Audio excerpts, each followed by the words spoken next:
রাহেলা বেগম ছেলের দিকে করুণ চোখে তাকিয়ে থাকেন। এই দামড়া ছেলেকে আর সে কী বা বলতে পারবে? মারতে তো আর পারবে না।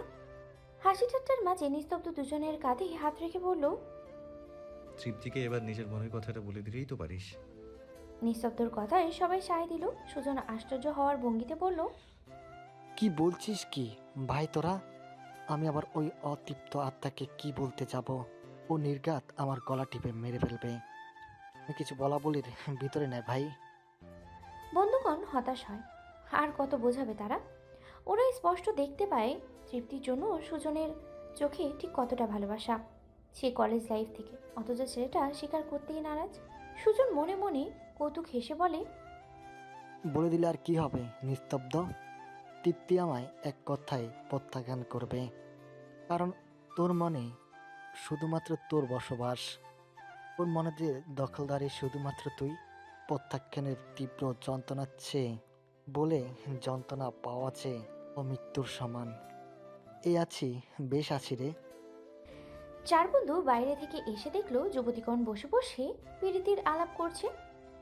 মাহিন তিটকারি করে বলল, মেয়ে মানুষ হচ্ছে ব্রয়লার মুরগি, যেখানে মানুষ দেখবে ব্রয়লার মুরগির মতো মুহূর্তে গলে সিদ্ধ হয়ে আলাপ করতে বসে পড়বে। বুঝলি সুজন? আশি ফুঁসে উঠল। কেন রে? আর তোরা কি উট পাখি যেখানে যাস গলা উঁচু করে সিগারেট টানতে শুরু করিস? এই যে বাইরে থেকে আসলি, তোরা গল্প করিসনি, সিগারেট খাসনি? আস্তাগফিরুল্লাহ, আমরা কোনো সিগারেট ফিগারেট খাই না, মাঝে মাঝে সৃজন একটু একটু খাই আর কি। সুজন মাহিনের মাথায় টোকা মারতেই তার সম্বিত ফিরল। সঙ্গে সঙ্গে সে জিভ কাটল। ইস, হিসেবে গন্ডগোল হয়ে গেছে রে। সুজনের পিছে গিয়ে ফিসফিস করে বলল, আন্টি এখানে আছে, তুই আমি বলবি না মুখ? তোরা জুতা পেটা করতে মন চাইছে। এতদিনে তেলে তেলে গড়ে তোলা প্রেস্টিজ তোরা এক নিমিষে ধুলে মিশিয়ে দিলে। অনিমা বেগম সরু চোখে ছেলে আর তার বন্ধুদের দিকে তাকিয়ে আছেন। কিছুক্ষণ আগেই সে আর বাসন্তী নিচে নেমে এসেছে। অনিমা বেগম ছেলের দিকে তাকিয়ে বললেন, তা তুমিও সিগারেট খাও নাকি বাবা? নিস্তব্ধ তোত দিয়ে বৃথা হাসার চেষ্টা করলো। মাহিনের দিকে তাকিয়ে দাঁতে দাঁত চেপে বলল, না না মা, কী সব বলো না। আমি ওসব ছাইপাশ খাই নাকি? আমি খাই না, ওরাই মাঝে মাঝে খায় আর কি। আমি নিষেধ করি, বেয়াদবগুলো শুনে না। তুমিও তো বাবার মতো গোয়েন্দাগিরি করতে শুরু করেছো মা, এটা কিন্তু একদম ঠিক নয়। অসভ্যের দল তার প্রেস্টিজ পাঞ্চার করার ধান্দা নিয়ে এসেছে। তাসফি আর চোখে তাকালো নিস্তব্ধর দিকে। তার ভারী মজা লাগছে লোকটাকে এমন হেনস্থ হতে দেখে। সকলের হাসি ঠাট্টার মাঝে মাহিন আর চোখে বাসন্তীর দিকে তাকালো। আজ পরিস্থিতি ভিন্ন না হলে ওই মিষ্টি মেয়েটা তার জিম্মায় থাকতো। হোক না বয়সে সে ছোট, ভালোবাসায় আবার বাজবিচার কিসের? ওই যে মেয়েটা বুকে হাজার কষ্ট চেপে রেখে কিভাবে সকলের সঙ্গে হাসি মজা করছে। কেউ কি তার ভেতরের লোকানো ব্যথাটা বুঝতে পারে? কিন্তু মাহিন তো পারছে। পরিস্থিতি আজ তার অনুকূলে, তাই তো সে চেয়েও আজও মেয়েটার কাছাকাছি যেতে পারে না। সিগারেট সিগারেট সিগারেট আমায় ধোকা দিয়েছে। সিগারেট খাওয়ায় নাকি অপরাধ হইয়াছে। কি হচ্ছে এখানে? নিস্তব্ধ ধমকে উঠল তাসফিকে। এই মেয়ের বানানো গান শুনে তার ফুরফুরে মেজাজ মুহূর্তেই খিচিয়ে গিয়েছে। সে বেশ বুঝতে পারছে তাকে জ্বালাতে এই গান গাওয়া হচ্ছে। তাসফি দাঁড়িয়েছিল বেলকুনিতে। নিস্তব্ধের প্রশ্নে সে ভাবলেশীন কণ্ঠে জবাব দিল, বাড়ি দেখতে পাচ্ছ না কি করছি? আকাশ দেখছি, সঙ্গে স্পেশাল গানও তো গাইছি। শুনতে পাচ্ছ না ডাক্তার সাহেব? তাসফির খাপছাড়া জবাবে নিস্তব্ধ এর রাগ তরতর করে বেড়ে গেল। পুরুষটি রমণীর মাঝে থাকা দূরত্বটুকু ঘুচিয়ে নিল। তার দু হাত শক্ত করে চেপে ধরল বেলকুনির রেলিংয়ের সাথে। আরও একটু নিচু হলো পুরুষটি। অহংকারী পুরুষের নিঃশ্বাস আছড়ে পড়ছে রমণীর চোখে মুখে। তাসফি চোখ বুঝে নিল নিমিষেই। রমণীর মুখের কাছে নিজের মুখ নিয়ে পুরুষটি ফিসফিস করে ভয়ঙ্কর হুমকিমূলক বাক্য আওড়ালো। এত জ্বালাতন কেন করছো আমার বোকামি? আমার জ্বলন্ত অনলের পাশ হতে নিজেও পুড়ে ছাই হয়ে যাবে, মনে রেখো না মালিক আমি, তাই সাবধান। নিস্তব্ধ তাকে ছেড়ে দিয়ে ভেতরে চলে গেল। তাসফি ফিসফিস করে বলল, তাহলে কেন পড়াচ্ছেন না? আমি তো চাই আপনার অনলে পুড়িয়ে আমায় ছাই করে দিন, নিঃশেষ করে দিন এই তাসফি অস্তিত্ব। হৃদয়ে এঁকে দিন চন্দ্রের মতো মিষ্টি কলঙ্ক। আপনার অনলের আগুনেই পুড়তেই তো প্রহর গুনছে অহংকারী পুরুষ। পরদিন তাসফির বাবা মোস্তফা সাহেব এসেছেন মেয়েকে দেখতে।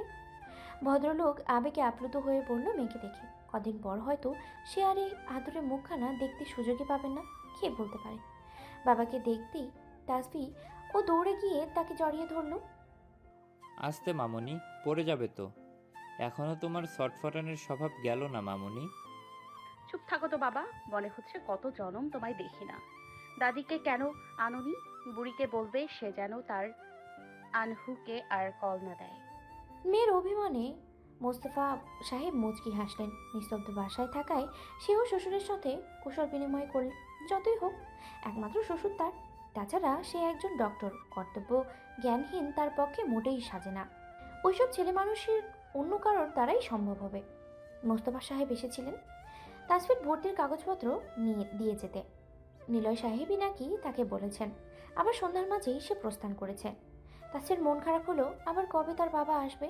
তার বাবা না আসুক, সে ঠিক সপ্তাহখানেক পরে ও বাড়িতে অবশ্যই যাবে, আর তার একমাত্র বাবাকে একদম চমকে দেবে। ডিনার শেষে দাদু সকলকে বললেন, অনেক দিন তো সেলের গতিতে থাকা হলো, এবার আমি আমার পৈতৃক নিবাসে ফিরতে চাই। আবার কোনো নাতি নাতনির বিয়ে হলে তখন আবার আসবো। সকলে বারবার করে থাকতে বললেও ওসমান শেখ এর একই কথা, তিনি থাকবেন না। পরদিন ভোরের দিকেই দাদু রওনা হলো।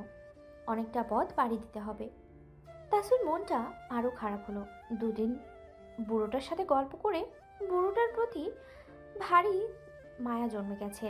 যাওয়ার আগে দাদু তার মাথায় হাত বুলিয়ে বলে গেল, ভালো থেকো দিদি ভাই। আর অসভ্যটা তোমায় বিরক্ত করলে সোজাই দাদুর টেলিফোন নম্বর একটা কল করবে, ব্যাস ওর শয়তানি একদম গুছিয়ে দেবো। কি ব্যাপার বলতো তাসফি, মুখটা কেমন করে শুকনো কচু পাতার মতো বানিয়ে রেখেছিস কেন? আরে বাবা, দাদু গেল আবার এলো বললে। চল তো, আজ আমি আর বাবা তোর ভর্তির ফর্মালিটিস পূরণ করে বাহিরে ঘুরবো। চল চল, ভেতরে চল। সন্ধ্যার পর নিস্তব্ধ প্রচণ্ড ক্লান্ত হয়ে বাসায় ফিরল। আজ রোগীর সংখ্যা ছিল বেশি, যেহেতু দুদিন ছুটি কাটিয়েছে, সকলে একসঙ্গে ভিড় জমিয়েছে। তাছাড়া আরও একটা কারণে তার মনটা পিছিয়ে গিয়েছে। দাদু এমনটা কেন করলো? মাত্র 17 বছর বয়সী একটা মেয়েকে তার সঙ্গে বিয়ে দিল। এখন কি তার পুতুল খেলার বয়স? এখন এই নাবালিকা মেয়েকে তার আলাদা করে পালতে হবে। তার ইচ্ছে ছিল সেম এজের একজনকে বিয়ে করবে, যে তার সকল দুঃখগুলোকে বুঝতে পারবে, তার সমস্যা হলে তার মতো ভেবে একটা সলিউশন দিতে পারবে। কিন্তু তাসফির পক্ষে কি তা সম্ভব? যতই সে নিজেকে বড় দেখাক না কেন, আসলে তার মাঝে তো সেই রকম ম্যাচুরিটি এখনো আসেনি। যতই হোক, সে তো পুরুষ মানুষ, পুরুষালী কামনা তার সর্বাধিক। তাসফির মতো বাচ্চা মেয়ে তাকে পূরণ করতে পারবে? কখনো না। ওইটুকু পুচকে মেয়ে কি করে তার ইচ্ছে পূরণ করবে? তার দানবীয় ভারী কি শরীর বহন করার ক্ষমতা ওই মেয়ে কখনো রাখে না। তাছাড়া এই যে এখন তার 1 গ্লাস ঠান্ডা শরবত দরকার, তাকে ওই মেয়ে বুঝতে পারছে? পারবে কি করে? স্বামীর প্রতি কি দায়িত্ব সেটা তো সে জানেই না। ক্লান্ত শরীর নিয়ে রুমে ঢুকে তাসফিকে বিছানায় এলোমেলো শুয়ে থাকতে দেখে তার মেজাজটা ধপ করে যেন আরও বেড়ে গেল। মনে হলো আগুনের মাঝে কেরোসিন ঢেলে দিয়েছে। তাসফির মসৃণ উন্মুক্ত পেট দৃশ্যমান নিস্তব্ধের চোখে। তার মাথা চাড়া দিয়ে উঠল এলোমেলো নিষিদ্ধ অনুভূতির দল। সে দ্রুত চোখ ফিরিয়ে নিল। না, আর পারছে না। এ দ্রুত সলিউশন দরকার। এভাবে তার পক্ষে আর থাকা সম্ভব না। গলা ফাটিয়ে ডাকলো, আপা, আপা, এই মেয়ে এখনো আবার রুমে কি করছে? দাদু তো চলে গিয়েছে। তুই বলেছিলি দাদু চলে গেলে এই মেয়ে আমার রুমে আর থাকবে না। এখনো সেইখানে কি করছে? সব জিনিসপত্র নিয়ে এক্ষুনি বের হতে বল। বাসন্তী আটকে উঠল। ইস, সে তো ভুলেই বসেছিল ব্যাপারটা। এখন কি হবে? চিৎকারের আওয়াজে তাসফি ধরফর করে উঠে বসলো। সদ্য ঘুম থেকে উঠায় তার মস্তিষ্ক এলোমেলো। নিস্তব্ধের দিকে তাকিয়ে ভ্রুকুচকে বলল, কি ব্যাপার, এভাবে চিল্লাচ্ছেন কেন? নিস্তব্ধ তার কথার কোনো জবাব দিল না। বাসন্তী এসে পড়ল, ভাই, এই কদিন তো ঠিকই থাকলি, আর কটা দিন থাক না একসাথে, সব ঠিক হয়ে যাবে দেখবি। বাধ্য হয়ে থেকেছিলাম আপা, আর এক মুহূর্তও থাকতে চাই না। ওকে এক্ষুনি বেরিয়ে যেতে বল আমার রুম ছেড়ে। আর এক মুহূর্ত থাকা সম্ভব না আমার পক্ষে। তাসফি নিস্তেজ হয়ে বসে রইল। অহংকারী পুরুষটি বাধ্য হয়েই তার সঙ্গে রুম শেয়ার করছে। সে কি এই পুরুষের সঙ্গে রুমে থাকার জন্য মরে যাচ্ছে? কখনোই না। এত অপমানের পরে সে তো আর কিছুতেই থাকবে না। ছেলের চেঁচামেচি শুনে অনিমা বেগম এগিয়ে এলেন। ভেবেছিলেন ছেলে তার বিয়েটা মেনে নিয়েছে, কিন্তু না, এদের বাপ ছেলের রক্ত তো একই। কি করে শুধরাবে এরা? বাসন্তী আবার কিছু বোঝাতে গেলে অনিমা বেগম থামিয়ে দিল তাকে। তাসফি, লাগেজ গুছিয়ে বেরিয়ে এসো। বাসন্তী তোমার রুম দেখিয়ে দেবে। তাসফি কাঠের পুতুলের মতো শাশুড়ির কথা মেনে নিল। অনিমা বেগম আবার বললেন, তাছাড়া তাসফির এখনো সংসার করার বয়স হয়নি, আর এখন পড়াশোনা করে স্যাটেল হওয়ার বয়স। নিস্তব্ধ চিবিয়ে চিবিয়ে বলল, হ্যাঁ সেটাই। তবে এখন তাকে পড়াশোনাই করাতো, বিয়ে কেন দিল? বিয়ে করার তো কোনো প্রয়োজন ছিল না, তাই না মা? অনিমা বেগম ছেলের কথার কোনো জবাব দিলেন না।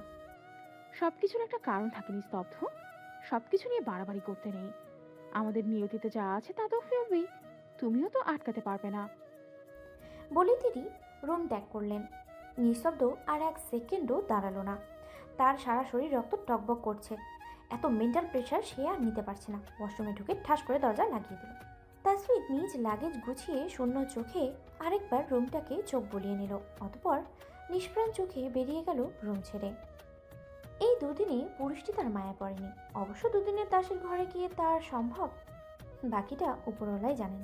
রমণী ঘর ছেড়ে বেরিয়ে যাওয়ার পেছনে পড়ে রইল নিস্তব্ধ পিয়াসারের শূন্য ঘরখানা। তাসফি আজ থেকে বাসন্তীর রুমে থাকবে। বাসন্তী তাকে অন্য রুমে দিতে গেলে তাসফি মুচকি হেসে বলল, কি যে বলো না আপা, আমি একা একা কিছুতেই থাকতে পারবো না। আমি তোমার সঙ্গেই থাকবো। ও বাড়িতে তো রাতে দাদিকে নিয়ে ঘুমাতাম, বুঝলে? অবশ্য তোমার সমস্যা হলে বলতেই পারো, আমি কষ্ট হলেও মানিয়ে নিব। মানিয়ে নেব কথাটা যেন একদম তীরের মতো বাসন্তীর বুকে এসে ফোনা তুলল। মানিয়ে নেওয়া বাক্যটা যে বড্ড বিষাক্ত, জানা সত্ত্বেও সে কি করে এই মিষ্টি মেয়েটাকে বিষের মাঝে পাঠাবে? বাসন্তীর নিস্তব্ধর উপরে বড্ড রাগ হলো। তার ভাই সব বুঝেও কেন এমন অবুঝপনা করছে? সে কিছুতেই ঠাহর করতে পারছে না। এমন মিষ্টি মেয়েটাকে কেন কষ্ট দিচ্ছে তার ভাই? বাসন্তী পক্ষে তো আর জানা সম্ভব নয় তার ভাইয়ের মনের গোপন রহস্য। যদি জানতো এক্ষুনি সব নিমিষেই সমাধান করে ফেলতো, তার ভাইকে গাঙ্গে ছুঁড়ে ফেলতো সে। নিস্তব্ধ আকাশের জুড়ে মিটিমিটি তারার জ্বলজ্বল করছে, যেন কালো রঙের মাঝে কতগুলো তারবিহীন অদৃশ্য ফেরি লাইট জ্বলে দেওয়া হয়েছে গগনের বুকে। ওসমান ভিলা ও বিরাজ করছে নিস্তব্ধতায়। কিছুক্ষণ আগের হীনমন্যতা ঢাকার আপ্রাণ চেষ্টা করছে সকলে। সঙ্গে তাসফির মনোভাব পুলকিত করতে উঠে পড়ে লেগেছে সবাই। সে তো ঠিকই বুঝতে পারছে। যেমন কিছুক্ষণ আগে ফিরোজা বেগম কোমর দুলিয়ে হেঁটে এলো বাসন্তীর রুমে, বলল, শোন না তিবু, একদম চিন্তা করবি না। তেরা নাতির তেরাগার সোজা করা আমার 2 মিনিটের কাজ, বুঝলি? ওর মাথার সমস্ত চুল ছেটে আমি ন্যাড়া যদি না করেছি, আমার নামও ফিরোজা বেগম নয়, এই আমি বলে রাখলাম। বিআই মশাইকে একবার শুধু আসতে দে, মাঘ মাসে শীতে ওরে পচা পানির পুকুরে চুবাবো। আর এই আমি বলে রাখলাম, যখন থরথর করে কাঁপবি তখন এই হতচ্ছাড়া আমার পায়ে পড়বে, কান ধরে তোর কাছে ক্ষমা চাবে, দেখে নিস নাতি বউ। তারপর নিলয় সাহেব এলেন। এসেই তাসফির মাথায় কিছুক্ষণ আদরের হাত বুলিয়ে সান্ত্বনা দিয়ে গেলেন। পায়েল ভাবি এসেও তাসফির পাশে বসে গল্পের আড্ডা জমিয়েছেন, যেন তাসফির মন ফুরফুরে থাকে। তাসফি কি কিছুই বোঝে না? সে সকালের ভাবমূর্তি বুঝতেই পারছে। আর ছোট পান্না তাসফির কোলের মাঝে বসে আছে। ছোট পান্নাও এর থেকে বাদ যায়নি। পান্না তার ছোট ছোট আঙ্গুলে তাসফির সারা মুখে বুলিয়ে বলল, কাকিয়া কাকিয়া, তুমি একদম মন খারাপ করো না। কাকাইকে বকে দেব, এই এতগুলো বকে দেব। আমার কাকিয়ার সঙ্গে আড়ি করায় কাকায়ের সঙ্গে আজ থেকে আমিও আড়ি। তাসফি মনে মনে ভীষণ মজা পাচ্ছে, সঙ্গে উপভোগ করছে সকলের আদরগুলো। এমন মিষ্টি আদর পায় না সে কতগুলো বছর। শেষ কবে মায়ের আদর অনুভব করেছিল তার হদিস নেই। অতীতের স্মৃতি নিষ্প্রাণ হচ্ছে ধীরে ধীরে। মানুষের বয়স যত বাড়ে, শৈশবের স্মৃতি তেমনই মলান হতে শুরু করে। প্রথমে খারাপ লাগলেও এখন তার ওই অসভ্য ইতস্ত নিস্তব্ধকে হাজারটা ধন্যবাদ দিতে ইচ্ছে করছে। এই যে ওই অহংকারী লোক যদি তাকে বের করে না দিত, সে সকলের এমন মিষ্টি আদরগুলো পেত না তো। সে কি বুঝতে পারতো এই কয়েকদিনে সকলের মনের মাঝে কতখানি জায়গা করে নিয়েছে? ভালোবাসা সত্যিই সুন্দর, অসম্ভব সুন্দর, যদি হয় তা একটি স্বয়ংসম্পূর্ণ পরিবার থেকে। এই যে সবাই তাকে আদর করলেও ইয়ানাভাবে মুখ বাঁকিয়েছে, এতে তাসফি বুঝে গিয়েছে ওই নারীর মনে অহংকারে পরিপূর্ণ। আর তাসফি সাবধান হয়ে গেল। অহংকারী নারীদের সংস্পর্শে থাকা ভয়ঙ্কর। তারা তোমার নিষ্পাপ হৃদয়কে অহংকারে পরিপূর্ণ করে দিতে পারে। তাই তাদের থেকে দূরত্ব বজায় রেখে চলাই সর্বোত্তম পন্থা। এই জন্যই বলে, উপরওয়ালা যা করেন ভালোর জন্যই করেন। তিনি যাহাই করুক না কেন, এতে তোমার কল্যাণ নিশ্চিত। তাই আমাদেরও তার উপরে সম্পূর্ণ আস্থা রাখা উচিত। অসম্ভব সুন্দর একটি সকাল। পাখির কিচিমিচির শব্দে কেমন গুঞ্জন সৃষ্টি করেছে ধরণী। কেমন মন মাতানো হালকা বাতাস বইছে।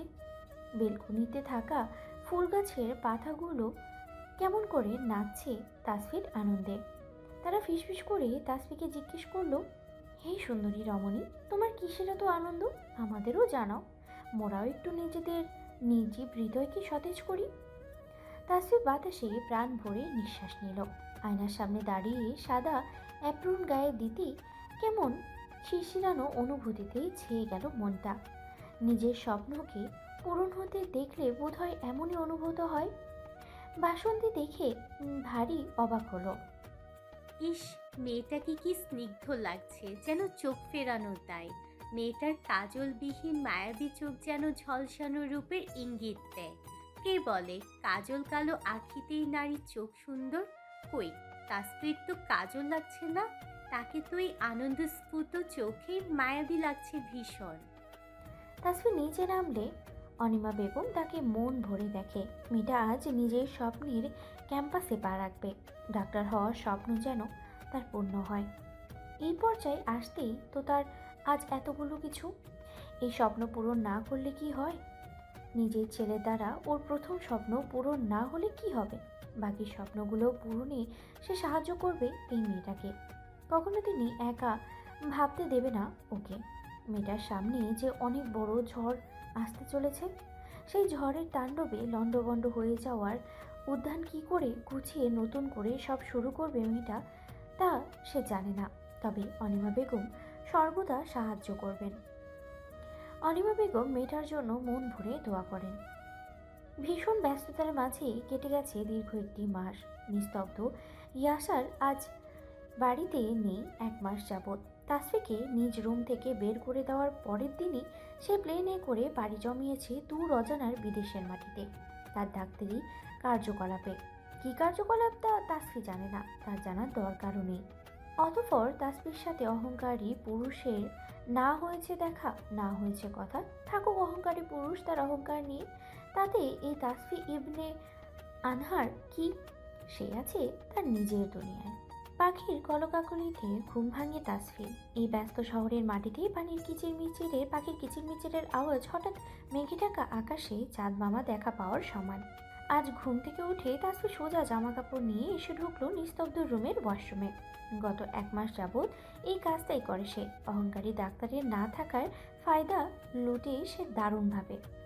এই যে তার ওয়াশরুমে গোসল করে মেয়েলি জিনিস সব ফেলে রাখা, ড্রেসিং টেবিলে সব তার ক্রিম লোশন, ওয়ার্ড্রোবে সব তার জামা কাপড়।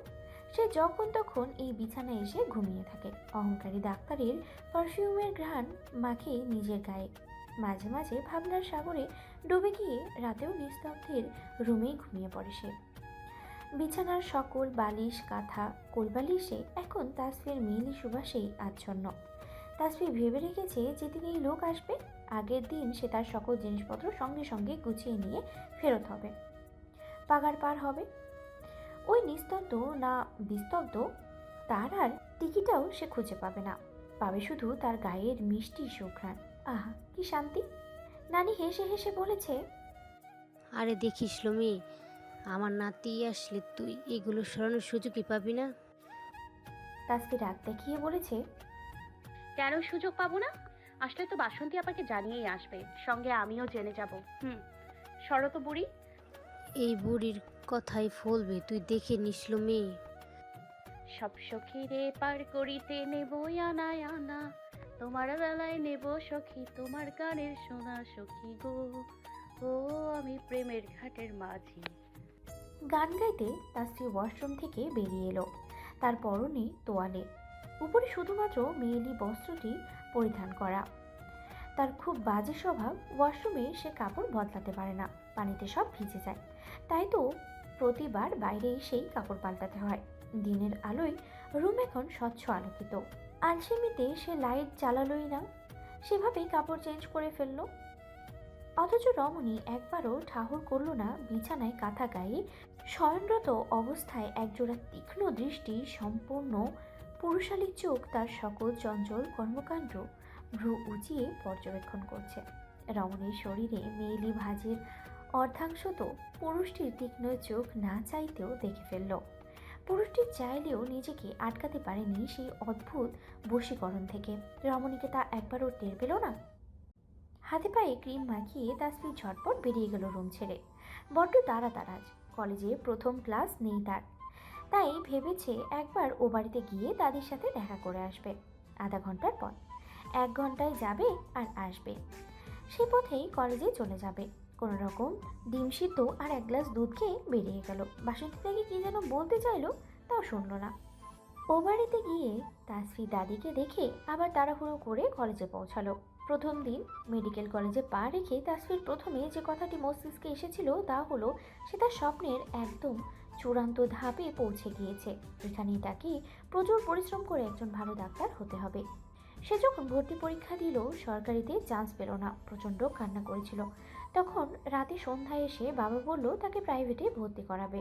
খুব খুশি হয়েছিল সে, আনন্দে তার চোখ চকচক করছিল। অথচ তাসফির একদমই মাথায় আসেনি তাদের মতো মধ্যবিত্ত ফ্যামিলি থেকে কি করে বাবা তাকে প্রাইভেট মেডিকেলে পড়াতে, কি করে পাবে এতগুলো টাকা।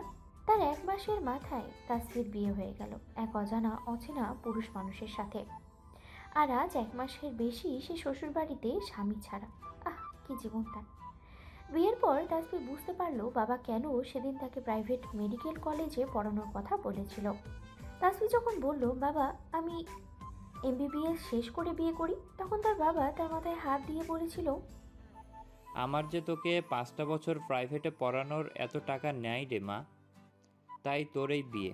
ও বাড়ি গিয়ে তুই তোর সব স্বপ্ন অনায়াসে পূরণ করতে পারবি রে মা। তাই তাসফিও স্বার্থপরের মতো বিয়ের পিড়িতে বসে গেল।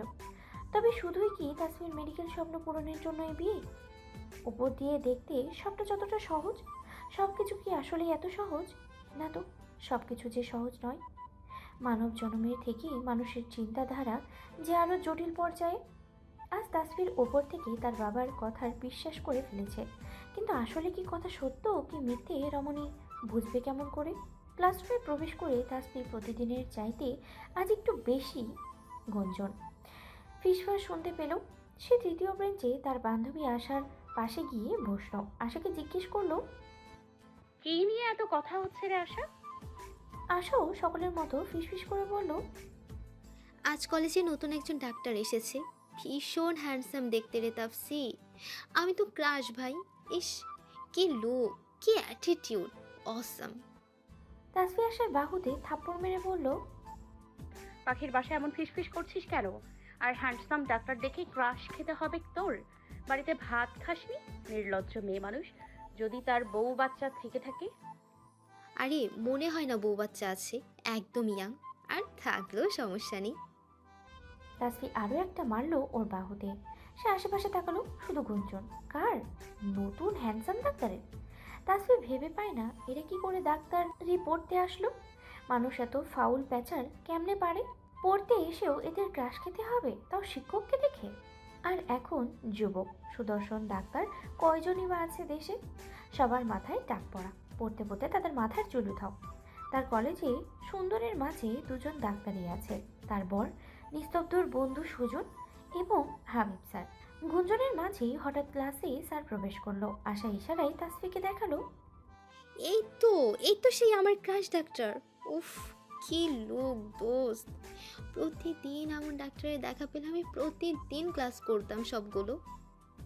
আশার কথায় সুদর্শন ডাক্তারের দিকে তাকিয়ে তাসফির পিলে চমকে উঠল। এ কি দেখছে সে? তার সামনে সে ভুল দেখছে না তো? বিস্ময় হতভম্বে তার চোখ বড় বড় হয়ে গেল মুহূর্তে। এ কি করে সম্ভব? সুদর্শন অপরূপ সৌন্দর্যধারী পুরুষের পদচারণ ক্লাসরুমে পড়তেই সঙ্গে সঙ্গে পুরো রুম জুড়ে এতক্ষণের সকল গুঞ্জনে ভাটা পড়ল যেন মুহূর্তে। লম্বা চওড়া ফর্সা সুদর্শন পুরুষটি ঠোঁটের কোণে বিরাজমান এক টুকরো গম্ভীর্যতার ছাপ। তার গম্ভীর ভাবভঙ্গিতে যেন মেয়েরা অধিক আকর্ষিত হয়। তবে হাসলে পুরুষটিকে কেমন লাগবে হয়তো সেই চিন্তায় রমণীদের মাথায়। আকর্ষিত হওয়ারই কথা, কারণ এই পর্যন্ত এই মেডিকেল কলেজে সুদর্শন স্যারদের দেখা পেয়েছে তারা খুবই কম। ওই হাতের গোনা 2 থেকে 3 জন। সুদর্শন গম্ভীর মুখও পুরুষটি অ্যানাটমির বই হাতে নিজের জন্য বরাদ্দকৃত লেকচারের স্থানে গিয়ে দাঁড়ালো। তাসফি বিস্ময়ে এখনও বিমূঢ় হয়ে বসে আছে। পাশ থেকে আসা শত কথা বলে গেলেও এটাও তার কর্ণকুহরে হোলগোচন হলো না বোধ হয়। তার মস্তিষ্ক জুড়ে তো এখন শুধু ওই মানবেরই বাস। সর্বনাশ করেছে। এই লোক বাড়ি ফিরল কবে?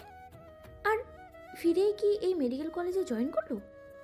তাসফির দেখতে কোথাও ভুল হচ্ছে না তো? উফ, পাগল হয়ে যাবে সে। যদি ফিরেই থাকে, তাসফি কেন তাকে দেখলো না? আবার কেউ তো তাকে জানালোও না যে এই লোক আসবে। তাহলে কি এই অহংকারী পুরুষ এখনো হোস্টেলে উঠল? তাসফি আশাকে ফিসফিস করে বলল, এই পাখির বাসা, আমায় একটা চিমটি কাটতো। আশা ঠোঁট উল্টে বলল, কেন? আরে ভাই, যা বলছি কর না। আশা নিরুপায় হয়ে চিমটি কাটতেই তাসফি উ শব্দ করে উঠল। ও মাই গড, এ তো সত্যি নিস্তব্ধ ইয়াসার স্বয়ং তার সামনে। কাম সারছে, লোকটা 1 মাসেই বিদেশ থেকে চলে এলো। তাসফির চিন্তায় মাথার ফেটে যাওয়ার উপক্রম। তার সব জিনিসপত্র, মেয়েলি বস্ত্রগুলো ওই লোকের রুমে। যদি দেখে ফেলে কি কাণ্ড করবে খোদা মালো। ইয়া খোদা। এই ক্লাস শেষেই তাকে বাড়ি যেতে হবে দ্রুত। সব সরিয়ে ফেলতে হবে তার 1 নিমিষেই। আর রক্ষে নেই। তাসফি কেন যে এত আরামায়েশ করতে গেল এখন ঠেলা সামলাও। বুড়ি ঠিকই বলেছিল। তাছাড়া এই লোক যদি এসেই থাকে, তাসফি সকালে তো তার রুমে গেল, কই তখন তো রুমে দেখা গেল না তাকে। সত্যি কি হোস্টেলে উঠেছে? আর দূর, এত বড় একখানা বাড়ি ছেড়ে সে হোস্টেলে কেন উঠবে? শত ভাবনা চিন্তার মাঝেই তাসফির কানে ভেসে এলো গম্ভীর পুরুষালী কণ্ঠস্বর। Hi, I am Dr. Nistobdhu Yasar and your new lecturer. So everyone, please adjust with me. অতঃপর কারো দিকে না তাকিয়ে নিস্তব্ধ নিজের মতো লেকচার দিতে শুরু করলো। তাসফি নিচু হয়ে বসে আছে। তাকে আবার না দেখে ফেলে। আশা রাগর করে বলল, কি ব্যাপার বলতো তোর তাফসি? আমাকে এত কথা শুনে এখন নিজেই এমন বিড়ালের মতো মিউই করছিস কেন? আজব। চুপ থাক পাখির বাসা, তুই বুঝবি না বোন, বুঝলে তো হইতই। আশা তাসফির ভাবভঙ্গি কিছু না বুঝে শুধু হতাশ নয়নে তাকিয়ে রইল। নিস্তব্ধ লেকচার শেষে নিজের মতো করে বেরিয়ে গেল, কারোর দিকে না তাকিয়ে। তাসফি যেন হাফ ছেড়ে বাঁচল। যাক বাবা, তাকে তো দেখেনি। নিস্তব্ধ ক্লাসরুম ত্যাগ করতেই তাসফি ঝড়ের গতিতে বেরিয়ে এলো। সময় নেই তাড়াতে। তাড়াহুড়ো করে বাসায় ফিরল সে। কি আশ্চর্য, তার সারাটা দিনই কি তাড়াহুড়ো করেই যাবে নাকি আজকে? এখন আবার ওই লোকটার রুম থেকে সবকিছু তাড়াহুড়ো করে সরাতে হবে। উফ! তাসফি নিজের ব্যাগে রেখে কোনো রকমে ফ্রেশ হয়ে লেগে গেল জিনিসপত্র গোছাতে। অথচ বোকামিটা জানি না নিস্তব্ধ অনিকাকেই এগুলো অবলোচন করে গেছে। কাল রাতে যখন নিস্তব্ধ প্রথম নিজের রুমে ঢোকে, চারপাশে একটা মেয়েলি মিষ্টি গন্ধে তার মন পুলকিত হয়। সে ওয়াশরুমে ঢুকতেই দেখতে পায় বেশি নেই নতুন ব্রাশ, পেস্ট, শ্যাম্পু, মেয়েলি সব জিনিসপত্র। আশ্চর্যজনকভাবে এসব দেখে সে হতভম্ব হয়ে যায়। বিরক্তিতে তার চোখ মুখ কুঁচকে যায় আপনা আপনি। তোয়ালে রাখার স্ট্যান্ডে তাকিয়ে সে বাকরুদ্ধ হয়ে যায়। নিজের নামের মতোই তার কণ্ঠনালী নিস্তব্ধ হয়ে যায়। রাগ করবে না দেখাবে সে নিজেই বুঝতে পারে না। এসব মেয়েলি বস্ত্র তার ওয়াশরুমে ছড়ানো ছেটানো। আস্তাগফিরুল্লাহ, মনে হচ্ছে কয়েকদিন পর এখানে দোকান দেওয়া হবে। আশ্চর্য, এই পুচকে মেয়ে এসব করেছেটা কি? রাগে তার চোখ লাল হয়ে আসছে। রুম থেকে বের করে দেওয়ার পরেও এই অপকর্মগুলো করেছে ওই পুচকে মেয়েটা। কোনো রকমে নিস্তব্ধ ফ্রেশ হয়ে ওয়ার্ড্রোবের প্রথম ড্রয়ার খুলেই সে বিস্ময় নিয়ে তাকিয়ে থাকে। পুরো ড্রয়ার জুড়ে মেয়েদের জামা কাপড়ে ভর্তি করা। নিচের ড্রয়ার খুলে দেখে সেটাতেও তাই। অবশেষে পরবর্তী ড্রয়ারে তার জামা কাপড় সাইড করে রাখা পেল। তীব্র অনুভূতিতে সে কী রিয়্যাক্ট করবে সেটাই ভুলে গেল। এই মেয়ে তার জীবনে আসবে বলেই বোধহয় বাবা তার নাম নিস্তব্ধ রেখেছিল। কোনো রকমে নিজের ড্রেস চেঞ্জ করে নিল সে। তার এই মুহূর্তে রেস্ট দরকার, ভীষণ ঘুম দরকার তার। দীর্ঘ ঘন্টা জার্নিতে তার বেহাল অবস্থা, সঙ্গে রুমে পরিস্থিতিতে তার অবস্থা আরও মারাত্মক। অবশেষে বিছানায় গেল নিস্তব্ধ। তবে ঠিকমতো ঘুমাতে পারলোই বা কোথায়? পুরো বিছানা জুড়ে মেয়েলি মিষ্টি সুবাসের ছড়াছড়ি। ভীষণ মন খারাপ, খারাপ নয়, মন মাতানো। তার বুঝতে বাকি রইল না ওই মেয়ে তার বিছানাটাও দখল করে নিয়েছে। বালিশের পাশ হাতিয়ে নিস্তব্ধ একটা ওড়না পেল। নাকে নিয়ে শ্বাস নিতেই তার মন প্রাণ যেন কেমন মন মাতানো দোলায় হারিয়ে গেল। তার রুমে এসব কর্ম করা শুধুমাত্র ওই একটা মেয়ের পক্ষেই সম্ভব, আর সে হচ্ছে তার একমাত্র বউ, যাকে সে মুখে অস্বীকার করেছে। অতঃপর শত চেষ্টা করে সকালের দিকে যখন তার চোখে ঘুমটা ধরা দিল, ঠিক তখনই মিষ্টি রিনিঝিনি কণ্ঠেশ্বরে গান তার পাতলা ঘুমটুকু পুনরায় ভেঙে দিল। আর তারপর তারপর তারপর সর্বশেষে সকালের দৃশ্য দেখে ডাক্তার নিস্তব্ধ ইয়াসার বাকরুদ্ধ, কিংকর্তব্য মিমর। আর সকালে ওয়াশরুমে গিয়ে নিস্তব্ধ আগে থেকে অধিক মেয়েলি বস্ত্রের সংখ্যা আবিষ্কার করলো। গ্রেট, তুমি নিস্তব্ধ ইয়াসার, তুমি গ্রেট। এত কিছু আবিষ্কার করে তো তোমার বিজ্ঞানী হয়ে যাওয়া উচিত ছিল, সঙ্গে ডাক্তারি ছেড়ে এই বস্ত্রগুলোর ব্যবসা শুরু করা উচিত। তাসফির গোছানোর মাঝেই বাসন্তী রুমে এলো। সে আফসোস নিয়ে বলল, এগুলো গুছিয়ে আর কি হবে তাসফি, ভাই তো দেখেই ফেলেছে। তাসফির চোখ বড় বড় করে ফেললো, কাঁদো কাঁদো কণ্ঠে বলল, দেখে ফেলেছে মানে? ভাই তো কাল রাতে এসেছে, এসে তো দেখেছেই। তাসফির ঠাস করে বসে পড়ল ফ্লোরে। শেষ তাসফির, সব শেষ। বদলোক তার সব দেখে ফেলছে। ওয়াশরুমে তোর চি চি চি, তার মানে সম্মান আর কিছুই রইল না। এই লোককে মুখ দেখাবো কি করে? খোদা! আরে আরে কি করছিস? হঠাৎ কিছু মনে হতেই তাসফির চট করে বাসন্তীর দিকে তাকালো।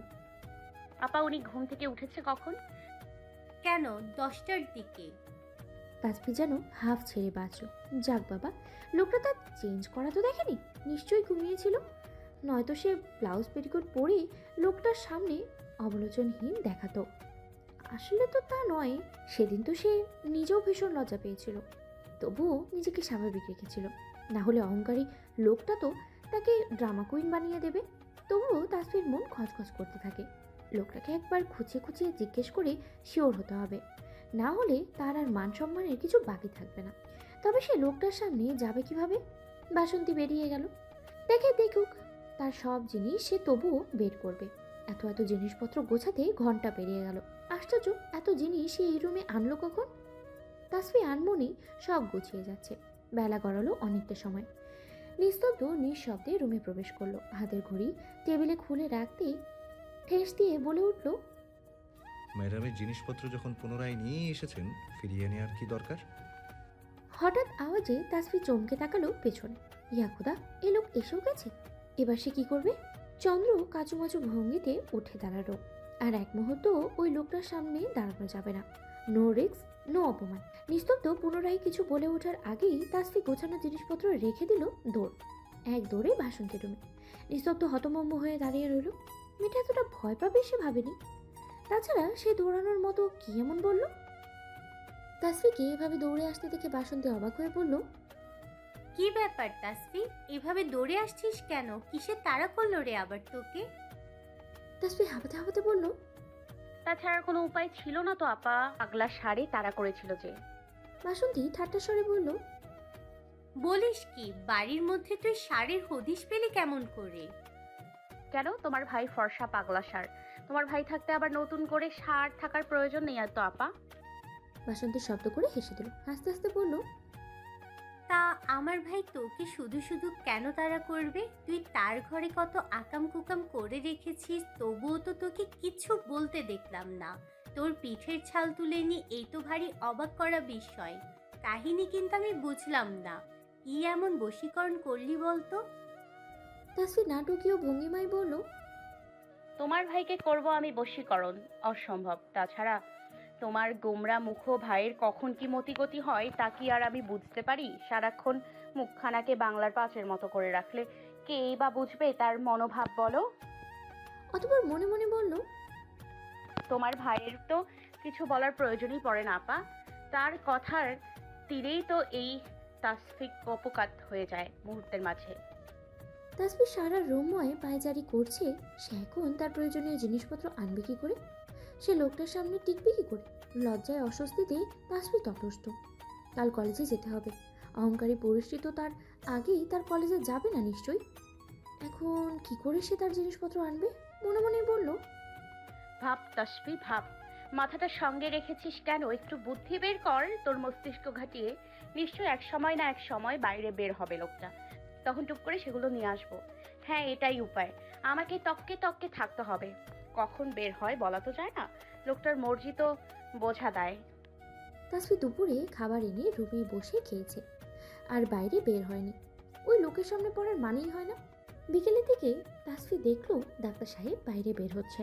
তাসফি উৎফুল্লতা নিয়ে নিস্তব্ধ রুমের দিকে এগিয়ে গেল। তবে দরজার সামনে পৌঁছাতেই তার সমস্ত আশা যেন হতাশায় পরিণত হলো। কে জানতো তার এই বুদ্ধিটাও দুধে ঘোলে মিশে যাওয়ার মতোই অবস্থা হবে। দরজা ইয়া বড় একখানা তালা ঝুলছে। মানে এটা কি? দিন দুপুরে রুমে তালা দেওয়ার কি প্রয়োজন? আজও বিরক্তিতে কপাল কুঁচকে সে রুমে এলো। বাসন্তীকে সামনে পেয়ে রাগ দেখিয়ে বলল, কি শুরু করেছে তোমার ভাই এই ভর দুপুরে? তার কেন ঘরে তালা দিয়ে বাইরে যেতে হবে বলো? কি এমন জিনিস আছে তার ঘরে? সোনা দানা লক্ষ লক্ষ টাকা পয়সা তো আর নেই। থাকলেও মানুষ তো আর খেয়ে দেয়ে কাজ নেই তোমার জল্লাদ ভাইয়ের রুমে গিয়ে তল্লাশি চালাবে। বাসন্তী কৌতুক করে বলল, কেউ তল্লাশি চালায় কি না তা তো দেখাই যায়। আর কেন তালা দিল সেটা তুই বরং ভাইকে গিয়ে প্রশ্ন কর তাসফি। আমি কি করে জানবো বলতো? তার রুম তার মর্জি। তাছাড়া বর্তমানে তো তার রুমে হুটহাট একটা ছোট্ট ইঁদুরের উৎপাত ঘটেছে, তাই বোধহয় এই নিরাপত্তা। আপা, তুমি অন্তত আমায় অপমান করো না। ধুর, ভাল লাগে না। তোমরা দুই ভাই বোনই একরকম। দিন দিন তুমি ওনার মতো হয়ে যাচ্ছ। বাসন্তী টেনে টেনে বলল, বাবা ওনার? তাসফি খানিক লজ্জা পেয়ে মিছে রাগ দেখিয়ে বলল, ধুর, যাও তো তুমি আপাই। ভাই বোন দুটাই বদমাশ তোমরা। সন্ধ্যার পরে তাসফি পান্নাকে পাকোড়াও করে বলল, পান্না শোনা, যাও তো দেখে আসো তো তোমার কাকাই রুমে আছে কিনা। দেখে এসে আমাকে জানাবে কেমন? পান্না ভদ্র বাচ্চার মতো মাথা নাড়ল। তার কাকি আর সব কথা মেনে চলে সে। সে এক দৌড়ে গিয়ে আবার ফেরত এলো।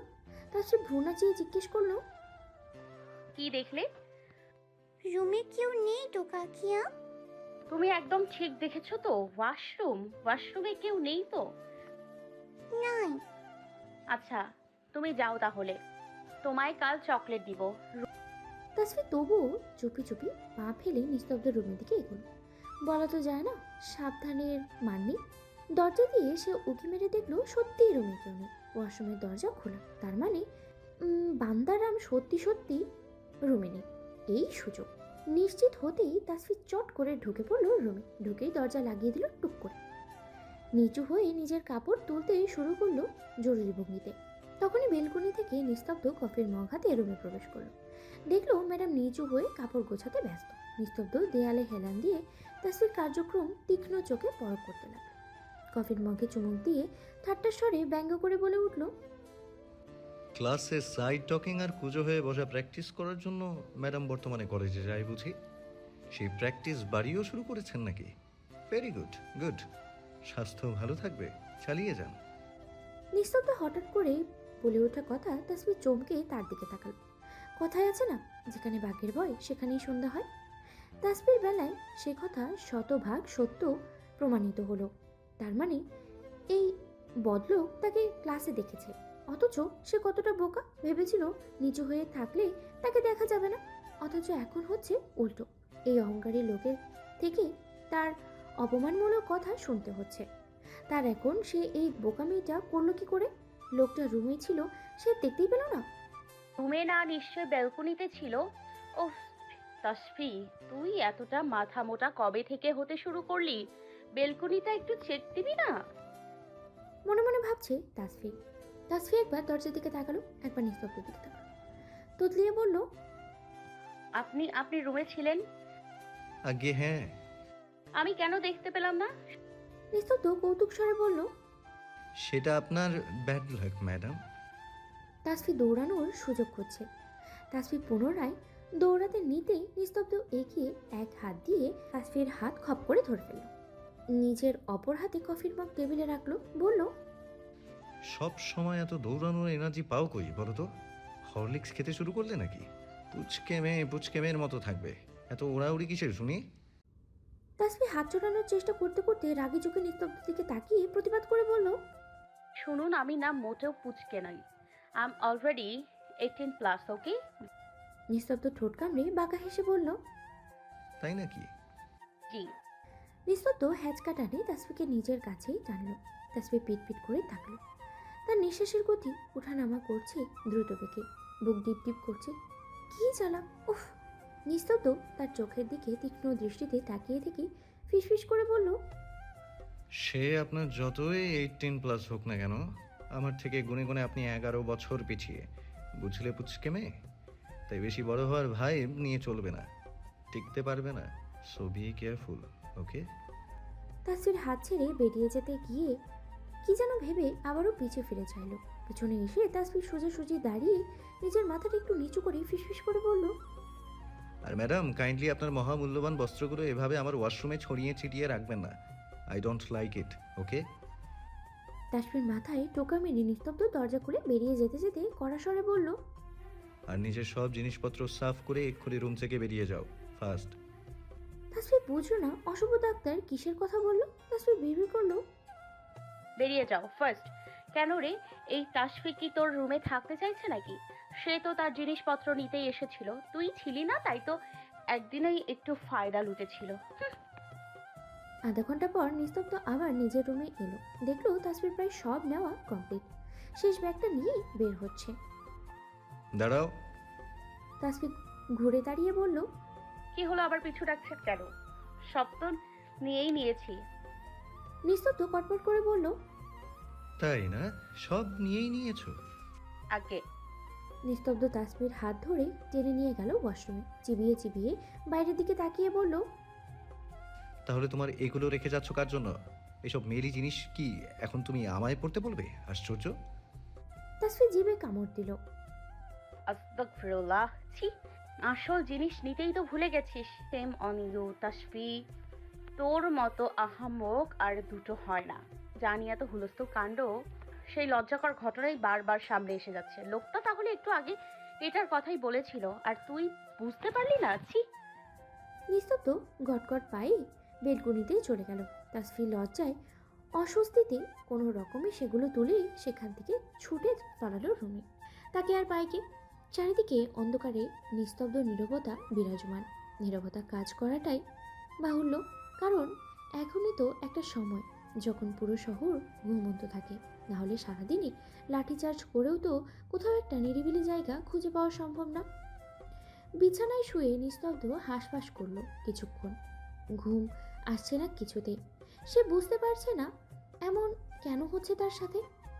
বালিশের পাশ হাতিয়ে বের করলো একখানা গোলাপি ওড়না। মিষ্টি গন্ধে নিস্তব্ধ আবেশে চোখ বুজে নিল। ইস! মুহূর্তে ঘুম ধরা দিল তার চোখে। ধীরে ধীরে তার চোখে ম্লান হতেই শুরু করলো ধরনীর সকল রহস্য। পরদিন ক্লাসে তাসফি মন মরা হয়ে বসেছিল। তখন আশার আগমন ঘটল। কি খবর রে তোর তাসু? মুখ কেমন ভার করে রেখেছিস কেন? তাসফি মাথা নাড়িয়ে কিছু না বোঝালো। যথাসময়ে নিস্তব্ধ ক্লাসে উপস্থিত হলো। চারপাশে গুঞ্জন থামতেই ফিসফাস চলতেই থাকলো। তাসফি এদের ন্যাকামতে প্রচণ্ড বিরক্ত হলো। লেকচারের মাঝে নিস্তব্ধ হঠাৎ পিছু করে একটা মেয়েকে ইশারা করে শান্ত স্বরে বলল, হে ইউ, স্ট্যান্ড আপ। মেয়েটা নিজের দিকে আঙ্গুল তাক করে বলল, স্যার আমি। নিস্তব্ধ শান্ত ভঙ্গিতে বলল, yeah, get out from my class. কিন্তু স্যার। Get out. এবারে আর শান্ত নয়, বজ্র কণ্ঠে বলে উঠল সে। নিস্তব্ধ ধমকে কেঁপে উঠল ক্লাসের সকলে। তাসফি হাত থেকে কলমটা ঠাস করে পড়ে গেল। সে নিজের বুকে থুতু দিল। ও মাই গড! এই লোকটা এভাবে ঝাড়ি দিতে পারে? তার ভাবনাই ছিল না। কোন কুক্ষণে যে সে এর সাথে গাঁটছড়া বেঁধেছিল কে জানে। তার ঝাল তা সে এখন হাড়ে হাড়ে টের পাচ্ছে। মেয়েটা নিঃশব্দে বেরিয়ে গেল। নিস্তব্ধ পুনরায় সকলকে শাসিয়ে বলল, পরবর্তী দিন থেকে আমার ক্লাসে কেউ কোনো সাইড টকিং করবে না। যে করবে সে আস্তে আস্তে ক্লাস থেকে বেরিয়ে যাবে সসম্মানে। তার অ্যানাটমি পড়ার কোনো দরকার নেই। আন্ডারস্ট্যান্ড? বাইরে বেরিয়ে মাঠের ঘাস পরিষ্কার করাই বেটার। হিউম্যান বডির কার্যকলাপ জানার তার কোনো দরকার নেই। নিস্তব্ধ ঘুরে পুনরায় নিজের লেকচার শুরু করলো। সকলেই ভয়ে তটস্থ, কারণ তাদের ক্লাসগুলো করা খুবই গুরুত্বপূর্ণ। একবার বের হলে পরবর্তীতে গুরুত্বপূর্ণ শিডিউলগুলো আর পাবে না। কে বলবে এই সুদর্শন হ্যান্ডসাম ডাক্তার এতটা রাগী হতে পারে? কেউ তো ভাবতেই পারেনি। প্রথম দিনে তো শান্তই ছিল। নিস্তব্ধ লেকচার শেষে রুম ছেড়ে বেরিয়ে যেতেই চারপাশে গুঞ্জন আবারও শুরু হলো। নিস্তব্ধকে ফেলা হলো সুদর্শন রাগী করা ডাক্তার প্লাস লেকচারের খাতায়। তাদের কলেজে আরও দুজন হ্যান্ডসাম লেকচারার রয়েছে, তবে তারা এতটা কড়া নয়। নিস্তব্ধ যাওয়ার সঙ্গে সঙ্গে আশা হাই হুতাশ করে বলল, বইন, এত সুদর্শন একজন পুরুষকে কেন এত কড়া রাগী হতে হবে বলতো? একটু মিষ্টি করে কথা বললে কি হয় বল? তাসফি কৌতুক করে বলল, কেন স্যার না তোর ক্রাশ? আরও খাও ক্রাশ। এই লোক কি জিনিস সেটা তো শুধু তাসফিই জানে। আশা আফসোস করে বলল, আর ক্রাশ? বাপের জন্মে আর ক্রাশ খাবো না। ভালো লাগাটা সাময়িক। রাস্তায় একটা ফুটফুটে কুকুরের ছানাকে দেখলেও আমাদের ভালো লাগে, কিন্তু ভালোবাসাটা সাময়িক নয়, তা আজন্মের মায়ার বন্ধন। ভালোবাসার কোনো মানুষ হাজার অপরাধ করলেও আমাদের কাছে তা তুচ্ছই মনে হয়। আর একজন অপরিচিত মানুষের প্রতি ভালোবাসা কখনো এক দেখাতেই হয় না। মানুষ বলে না লাভ অ্যাট ফার্স্ট সাইট, আসলে এটা কখনো সত্যি নয়। প্রথম দেখায় ভালো লাগা হয়, কিন্তু ভালোবাসা নয়। ভালোবাসা হয় ধীরে ধীরে, একসঙ্গে এক ছাদের নিচে বসবাস করতে করতেই ভালোবাসা। মায়া ধীরে ধীরে জন্মাতেই শুরু করে।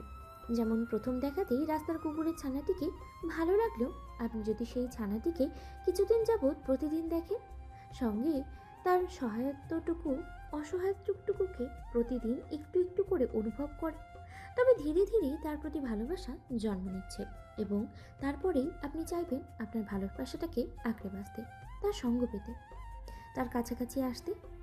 আর তবে সেটাই হবে আসল ভালোবাসা। তখন দেখবেন আপনার নিকট এতদিন ধরে দেখা ধূসর রংধনু হঠাৎ তার রং পরিবর্তন করে 7টা রঙের রংধনুতে আকৃত হয়েছে। ধূসর আকাশ উজ্জ্বল হয়েছে, অন্ধকার পৃথিবী আপনার কাছে নতুন করে আলো ছড়িয়েছে। মাঝে কাটা গেছে আরও কয়েকটা দিন। এই কদিন তাসফি নিস্তব্ধ থেকে নিজের মুখ লুকিয়ে পালিয়ে বেরিয়েছে, যথাসম্ভব এড়িয়ে গিয়েছে সে তাকে। তাছাড়া পুরুষটির সেই দিনের কথায় তার মনে গভীরভাবে দাগ কেটেছে। আজ নিস্তব্ধর ক্লাস আছে। তাসফি উদাস ভঙ্গিতে বসে আছে ক্লাসে। যথারীতি নিস্তব্ধ ক্লাসে প্রবেশ করে, নিজের লেকচার শুরু করে। তবে তাসফির আজ ক্লাসে মনোযোগ নেই, সে অন্য ভাবনায় বিভোর। তার মনের মাঝে সপ্তাহখানেক ধরে কিছু একটা নিয়ে দোটানায় ভুগছে। কিসের দোটানা তা সে নিজেও বুঝতে পারছে না। লেকচার শেষ হতেই নিস্তব্ধ হঠাৎ তাসফির নাম ধরে ডেকে উঠল। তাসফি চমকে উঠল, দুরু দুরু বুকে এগিয়ে গেল সে স্যারের দিকে। নিস্তব্ধ গম্ভীর কণ্ঠে আদেশ দিয়ে বলল, পরবর্তী ক্লাস শেষে তার ডেস্কে গিয়ে দেখা করতে, কিছু কাজ আছে। তাসফি বুঝল না তার সাথে হঠাৎ কী কাজ থাকতে পারে এই লোকটা। আশা ভ্রু চিয়ে বলল, কি ব্যাপার বল তো দোস্ত? স্যার হঠাৎ তোকে ডাকলো কেন? কি কাজ রে? তাসফি ঠোঁট উল্টে বলল, জানি না, গিয়ে দেখি। হ্যাঁ যাও, ক্লাসের শিডিউল প্রতিদিন মেনটেন করো, দেখো স্যার তোমার উপর সন্তুষ্ট। তাসফি মনে মনে বলল, না রে পাখির বাসা, সন্তুষ্ট না ছাই। এই অহংকারী ডাক্তার তো আমাকে পছন্দই করে না, আমাকে দেখতেই পারে না। আবার সন্তুষ্টি, তাকে কেউ সন্তুষ্ট করতে পারবে কিনা কে জানে। তবে আজ হঠাৎ এই তলবের কারণ কি? পরবর্তী ক্লাস শেষে তাসফি নিস্তব্ধর কেবিনে গিয়ে নক করলে ভেতর থেকে আওয়াজ আসে, কাম ইন। তাসফি ভেতরে ঢুকে দেখে একজন পেশেন্ট সেখানে উপস্থিত। নিস্তব্ধ হাতের ইশারায় তাকে পাশে থাকা বেঞ্চিতে বসতে বলে। বাবা, এই লোক ক্লাসের সঙ্গে রুগীও দেখে নাকি? বাবা, এই লোকের কাছে রুগী আসে নাকি? সে তো ভেবেছিল তার উল্টো। বাইরে দেখলো আরও রোগীর সংখ্যা। কিছুক্ষণের মাঝে আগত পেশেন্ট বিদায় নেয়। সকলকে কি বলেছো তুমি, ম্যারিড অর আনম্যারিড? তাসফি নিজের ভাবনায় ব্যাঘাত ঘটে। হঠাৎ প্রশ্নে সে আরও কিছুটা জড়সড় হয়ে বসে। ধীর স্বরে উত্তর দেয়, কিছু বলিনি, কেউ কখনো জিজ্ঞেস করেনি যে বলবো। গুড। আশা করি বিয়ের খবর তুমি কাউকে মাইকিং করে করে জানাবেও না। Got it? জি। নিস্তব্ধ তাকিয়েছিল তাসফির রিয়াকশন দেখতে। সে ভেবেছিল মেয়েটা এতে রিয়্যাক্ট করবে, সবাইকে বলতে পারবে না তবে বিয়ে করেছেন কেন। এখন আমি সকলকে বলবো হ্যান ত্যান, কিন্তু নিস্তব্ধ পুচকে মেয়েটার মাঝে সেরকম কোনো লক্ষণই দেখতে পেল না। অতঃপর কৌতুক করে বলল, ওকে, এবার তুমি আসতে পারো। আমার আরও পেশেন্ট রয়েছে, আপনাকে বসিয়ে রাখলে আজ সারা দিন কেটে যাবে, পেশেন্ট দেখা শেষ হবে না। তাসফি বেরিয়ে আসতে নিয়ে আবার ঘুরে প্রশ্ন করলো, এই আপনি না সার্জন, তাহলে রুগী দেখেন কেন? এটা তো আপনার কাজ নয়। নিস্তব্ধ ভ্রু কুচকে তার দিকে তাকিয়ে বিরক্তি নিয়ে বলল, ম্যাডাম, তারা আমার পেশেন্ট, কিছুদিন আগে আমার দ্বারাই সার্জারি হয়েছে তাদের, বুঝলেন? তাই তাদের কন্ডিশন চেক করা আমার কর্তব্য। তাসফি ঠোঁট পাকিয়ে বেরিয়ে এলো। নিস্তব্ধ এক দৃষ্টিতে তাকিয়ে রইল তার প্রস্থানপানে। অতঃপর দীর্ঘশ্বাস ত্যাগ করল সে। এইটুকু জ্ঞান নিয়ে এই পুচকে মেয়েটা ডাক্তারি পড়তে এসেছে। তবে ডাক্তারি পড়তে জ্ঞানের থেকে মুখস্থ বিদ্যাটাই বেশি কার্যকর। এখানে ফিজিক্স কেমিস্ট্রির কোনো ম্যাথ বা বিক্রিয়া নেই। যে বুঝে মাথা খাটিয়ে তবেই তা সবল করতে হবে। রয়েছে শুধু হিউম্যান বডি নিয়ে গবেষণা। তাসফি পুনরায় ক্লাসে প্রবেশ করতেই দুটো মেয়ে তার হাত টেনে ধরে প্রশ্ন করলো, কি বললো তোমায় স্যার ডেকে নিয়ে? তাসফি ভারী অবাক হলো যে মেয়েরা আজ পর্যন্ত তার সঙ্গে একটু কুশল বিনিময় করেনি, আর আজ তারা তার হাত টেনে ধরেছে। আশ্চর্য! তাছাড়া মেয়েগুলো মোটেও সুবিধার নয়, সারাক্ষণ ক্লাসে হাঙ্গামা করে বেড়ায়। আর ওদের লিডার মানসা, মেয়েটা 1 নম্বরের বেয়াদব। প্রাইভেট মেডিকেলের মেয়েগুলো যে এত বেয়াদব হয় তাসফির জানা ছিল না। অবশ্য হবে নাই বা কেন, এরা তো আর রাতের পর রাত জেগে পড়াশোনা করে চান্স পেতে হয়নি, মাসের পর মাস রাতে ঘুম হারাম করতে হয়নি। বড়লোক বাবার টাকায় ফুটানি করে পড়তে এসেছে। তবে শুধু বেয়াদব নয়, কিছু ভদ্র সভ্য মেয়ে ছেলেও আছে অবশ্য। তাই তো এই মেয়েগুলো তাসফির লিস্টের বাইরে। সে মনে করে মেয়েগুলো তার ক্লাসে নেই, তাই সে সব ঝামেলা থেকে মুক্ত থাকে। কিন্তু এখন কি মেয়েগুলো তার সঙ্গে হাঙ্গামা করতে চাইছে নাকি? আশ্চর্য! তাসফি চোখ ছোট ছোট করে চাইলো ওদের দিকে, কিন্তু তা তো সে হতে দেবে না। তাসফি কি এখন বলে দেবে যে আমি আমার হাজব্যান্ডের সঙ্গে দেখা করতে গিয়েছিলাম রে, মূর্খ মানবের দল, তাতে তোদের কি? কিন্তু হায় আফসোস, চাওয়া সত্ত্বেও নিষেধাজ্ঞা জারি করায় নিজ তৈরি বাক্যগুলো উগড়ে দিতে পারছে না সে। সত্য কথাগুলো গিলে খেয়ে তাসফি মেয়েগুলোকে শক্ত কণ্ঠে জবাব দিল, প্রথমত গা ছুঁয়ে কথা বলবে না, সে অধিকার তোমাদের দেইনি আমি। অ্যান্ড দ্বিতীয়ত স্যার পরবর্তী ক্লাসের শিডিউলগুলো একটু গোছাতে দেখেছিল। তোমাদের কোনো সমস্যা? তাসফির এমন ভাবলেশহীন গা জ্বালানো কথায় হাত ধরা মেয়েটা ফুঁসে উঠল। কিছু বলতে গেলে পাশের মেয়েটা থামিয়ে দিল, বাদ দে মানসা, কথা বাড়িয়ে লাভ নেই। আবার তাসফির দিকে তাকিয়ে তাকিয়ে বলল, আর তোমাকেও বলি, তাসফি গায়ে হাত দিয়ে হাত ধরলে সমস্যা কোথায়? আমরা তো আর ছেলে মানুষ নই, তাছাড়া আমরা ক্লাসমেট। তাসফি মুচকি হেসে জবাব দিল, আমি তোমাদের সাথে তর্ক করতে ইচ্ছুক নই। আর তাছাড়া ট্রেনে বা বাসে বসে একসঙ্গে যাতায়াত করা সত্ত্বেও যেমন একটা মেয়ে আরেকটা মেয়ের অপরিচিত থাকে, ঠিক আমরাও তেমন। আমি তোমাদের চিনি না, তাই অপরিচিত মানুষের থেকে আমি কোনো ধরনের অযাচিত স্পর্শ আমি নিশ্চয়ই বরদাস্ত করব না, করার প্রশ্নই আসে না। তো দূরে থাকো, হাঙ্গামা অন্য কারোর সাথে করতে চেষ্টা করো, আমার সঙ্গে নয়। আমি কোনো নিষ্পাপ বালিকা নই। যদি ভেবে থাকো তবে নিজেদের ভুলটা ভাঙিয়ে নাও দ্রুত, বুঝলে? মানসা রাগে কাঁপতে থাকলো। এই 2 টাকার মেয়েটার সাহস হয় কি করে তার সঙ্গে উঁচু গলায় কথা বলার? সে কি জানে তার বাবা এই হসপিটালের ফাউন্ডারের একজন? তাসফি নিজের বেঞ্চে বসতেই আশা হেসে ফিসফিস করে বলল, বাহ, তোর যা এত সাহস, আগে তো জানতাম না রে তাসু। তাসফিও তার মতো ফিসফিস করে বলল, সাহস সবারই থাকে পাখির বাসা। কেউ দেখায় প্রকাশ করে ক্ষমতা ফলায়, কেউ প্রকাশ করে না। আর কারোর ভিত মস্তিষ্ক তার সাহসী সত্তাকে গ্রাস করে নেয়। তবে ঠান্ডা থাকা, শান্ত থাকা মানেই যে সে সাহসী নয়, এটা ভাবাই বোকামি। কখনো কখনো শান্ত থাকা মেয়েটাকে তার ব্যক্তিগত বিষয় কেউ শুধু শুধু হস্তক্ষেপ করলেও তার সাহসিকতা বাইরে খোলস ছেড়ে বেরিয়ে আসে, এটাই পার্থক্য। আশা পিক্কির মতো মাথা নেড়ে বলল, বুঝলাম, তবে এখানে আপনার ব্যক্তিগত বিষয় কোনটা ছিল? তাসফি মুচকি হেসে আশার মাথায় টোকা মারল, তবে কোনো জবাব দিল না। আউচ! আজ এক্সট্রা ক্লাস থাকায় তাসফি ফিরতে কিছুটা লেট হলো। ওসমান ভিলা।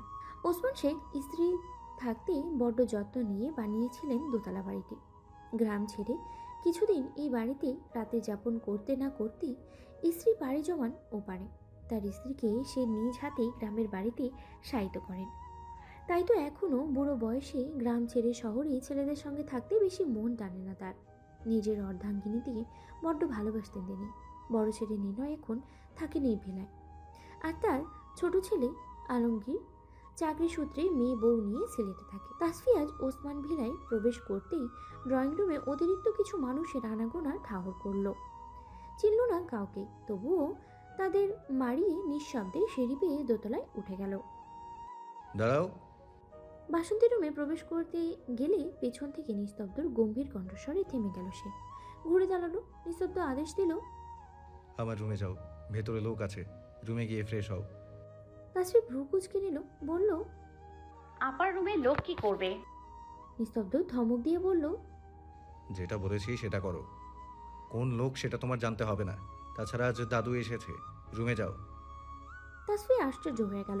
দাদু আসলো কখন? তাছাড়া দাদু আসছে বলে কি তার রুমে যেতে হবে নাকি? নিজে বের করে আবার নিজেই রুমে যেতে বলবে? মানে সব তার মর্জিতে চলবে নাকি? নিস্তব্ধ গড়গড় পায়ে হেসে রুম ছেড়ে বেরিয়ে গেল। তাসফি কিছুক্ষণ নিস্তব্ধ হয়ে বসে রইল। হ্যাঁ, সে তো এই কয়দিন ভুলেই গিয়েছিল। শত পরিস্থিতি বদলালেও সে যে এখন একজনের বিবাহিত স্ত্রী, এ কথা তো মুছে যাবে না। সে যে কারোর সাথে শক্ত বন্ধনে আবদ্ধ, তা যে চাইলেও ছোটানো যায় না। বাবার উপর তাসফির মিজাজ পুনরায় ক্ষিপ্ত হলো। অসহ্য অনুভূতি তার এখন নিজের কাছে নিজেকে বেআক্কেল হতবুদ্ধি মনে হচ্ছে। তাসফির ভঙ্গুর হৃদয়ে উঠে দাঁড়িয়ে ওয়াশরুমে ঢুকলো। তার এখন ঠান্ডা একটা গোসল করা বড্ড দরকার। মাথাটা কেমন দপদপ করছে। বারবার নিস্তব্ধর বলা একটা কথা হৃদয়ে বারংবার তোলপাড় করছে। ইচ্ছে হলে গাছে টেনে নেবো, ইচ্ছে হলে ছুঁড়ে ফেলবো। সে কি এতটাই হাতের মোয়া? গোসলের মাঝেই তার দরজায় পুনরায় টোকা পড়ল, সঙ্গে পুরুষালিত কণ্ঠ। দরজা খুলো মেয়ে। তাসফি শক্ত গলায় বলল, কেন? নিস্তব্ধ দাঁত কিরমির করে নিজের রাগ সংবরণ করলো। এই মেয়ে এত কেয়ারলেস কেন? হাউ? নিজেকে সামনে নিয়ে নিস্তব্ধ জবাব দিল, জনাবা যে গোসলে গিয়েছেন, কাপড়টা কে নেবে? বিছানায় রেখে গেলাম, পরে নেবেন। তাছাড়া আপনার তো বাইরেই চেঞ্জ করার অভ্যেস, আশা করি প্রবলেম হবে না। তাসফি চোখ বড় বড় করে নিল। সে তো অস্থিরতার ভুলেই বসেছিল। তার সব কাপড় আবার রুমে। কয়েকটা কাপড় এনে রাখবে সে, দাদু চলে গেলে আবার নিয়ে যাবে। সে দিয়ে অপমান সহ্য করতে এবার আর থাকবে না সেই অসভ্য অহংকারী মানবের রুমে। হঠাৎ কিছু মনে হতেই সে চট করে শুধালো, এই আপনি কি করে জানলেন আমি বাইরে চেঞ্জ করি? তাসফির প্রশ্নে নিস্তব্ধ বক্র হেসে জবাব না দিয়েই বেরিয়ে গেল। জবাব না পেয়ে তাসফি ভাবল হয়তো লোকটা চলে গেছে, কিন্তু তার মন চিন্তিত হয়ে রইল। নিস্তব্ধ কেন এই কথা বলল? এতক্ষণে মনের মাঝে আন্দোলন করতে থাকা তীব্র অসহায় অনুভূতি যেন মুহূর্তেই কোথাও আছড়ে পড়ে টুকরো টুকরো হয়ে ভেঙে গেল। মুচকি হাসল তাসফি। ওই অহংকারী মানব কি জানে নিজের অজান্তেই তাসফির কতটা খেয়াল রাখছে সে? তাসফির হৃদয়ে আনমনা দোলা। হৃদয়ে গোপন কুঠুরিতে হয় জমা হয় তপ্ত কিছু অনুভূতির দল। সত্যি কি অজান্তে, নাকি ইচ্ছে করেই রাখছে? কে বলতে পারে তা? ধরনীতে সন্ধ্যা নেমেছে অনেকক্ষণ হলো। মেহমান বিদায় নিয়েছে বললে ভুল হবে। দাম্ভিক নিস্তব্ধ ইয়াসার তাদের বের করে দিয়েছেন। তাসফি আশ্চর্য হয়ে দেখল মেহমানদের সঙ্গে কেউ এমন ব্যবহার করে তার কল্পনার বাইরে। নিস্তব্ধ বাসন্তীর স্বামী হাসিবকে টানতে টানতে নিচে নামিয়ে আনে। মেহমানদের উদ্দেশ্যে বলেছে, অনেক হয়েছে নাটক। আমার বোন আর আপনাদের ছেলের সাথে থাকবে না, সো আপনারা যেতে পারেন। Get out from my house, get out. মেহমানগণ হতভম্ব চোখে নিস্তব্ধর দিকে তাকিয়ে থেকে মাথা নিচু করে বেরিয়ে গেছে। তারপর থেকেই তাসফি বাসন্তী আপার রুমে বসে আছে। বাসন্তী অনেকক্ষণ যাবৎ কান্না করছে। তাসফি জানে না কেন কান্না করছে। সে জানতে পারল নিচে যে মেহমানগুলো এসেছিল তারা আপার শ্বশুরবাড়ির লোক ছিল। বাসন্তী আর তার হাজবেন্ড হাসিব এর সঙ্গে ডিভোর্সের কেস চলছে, কিন্তু ডিভোর্স এখনো হয়নি। কিন্তু কী কারণে ডিভোর্স, এটাই তাসফি কারোর থেকে জানতে পারছে না। দুপুরে বাসন্তী হাজবেন্ডের সাথে নিজের রুমে আলাদা কথা বলেছে। তারপর থেকে তার কান্না যেন থামছেই না। নিস্তব্ধ নিজের গম্ভীর মুখখানা নিয়ে রুমে প্রবেশ করলো। গম্ভীর স্বরে বলল, আপা প্লিজ, তোর এই ফ্যাস ফ্যাস করে কান্না করাটা বন্ধ কর। আচ্ছা তুই কি চাস? ওই রাস্কেলটার সাথে সংসার করতে? হ্যাঁ বল, চাস? তাহলে বল এক্ষুনি তোকে ও বাড়িতে দিয়ে আসি। তুই থাকতে পারলে আমাদের তো কোনো সমস্যা নেই। আয় রেডি হ, তোকে এক্ষুনি দিয়ে আসবো। বাসন্তী করুণ চোখে তাকালো ভাইয়ের দিকে। আমি কি একবারও তোকে বলেছি আমি ওই রাস্কেলটার সঙ্গে সংসার করতে চাই? আমি তো ওই জন্য কান্না করছি না ভাই।